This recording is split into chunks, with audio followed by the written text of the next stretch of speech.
Hello, আসসালামু আলাইকুম। সুপ্রিয় 18তম শিক্ষক নিবন্ধন পরীক্ষার্থী ভাই ও বোনেরা, আপনারা জেনে খুশি হবেন যে আপনাদের ভাইবা পরীক্ষার অর্থাৎ রেজাল্টের ডেট অলরেডি কিন্তু যেটা জানা যাচ্ছে, আশা করা যাচ্ছে যে 4 তারিখের মধ্যেই আপনারা ভাইবা রেজাল্ট পেয়ে যাবেন।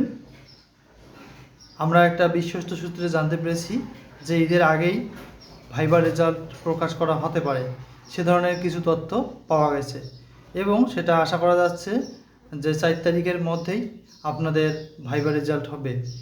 তো ভাইবা পরবর্তী কার্যক্রম যেগুলো রয়েছে সেগুলোর জন্য নিজেকে প্রিপারেড করুন।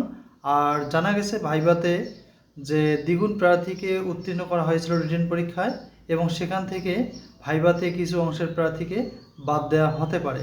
তবে সেটা 19তম থেকে হওয়ার সম্ভাবনা রয়েছে এবং 18তম থেকে যথেষ্ট পরিমাণ ভাইবাতে উত্তীর্ণ করার চেষ্টা রয়েছে।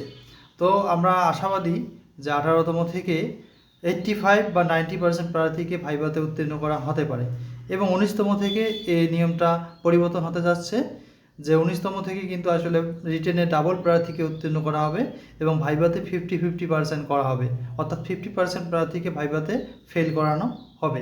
আপনারা জানেন যে অন্যান্য সকল চাকরির ক্ষেত্রেই কিন্তু এই নিয়মটি লক্ষ্য করা যাচ্ছে যে একজন প্রার্থীর বিপরীতে 2 জন বা 3 জন প্রার্থীকে ভাইবাতে ডাকা হয়, সেখান থেকে কিন্তু 1 জন বা 2 জন প্রার্থীকে বাদ দেওয়া হয় এবং একজনকে ভাইবাতে সিলেক্ট করা হয়। ঠিক সেরকমই এনটিআরসিও করতে চাচ্ছে। তবে আমরা যদি লক্ষ্য করি যে দ্বিতীয়, তৃতীয়, চতুর্থ ও পঞ্চম গণবিজ্ঞপ্তিতে কিন্তু ভাইবাতে বিশেষ করে নিবন্ধন পরীক্ষায় 95%-এরও বেশি প্রার্থীকে উত্তীর্ণ করা হয়েছিল। তাই আশা করা যাচ্ছে 18তমতেও 85 বা 90% প্রার্থীকে ভাইবাতে পাস করানো হতে পারে। তো সকলের জন্য শুভকামনা রইল।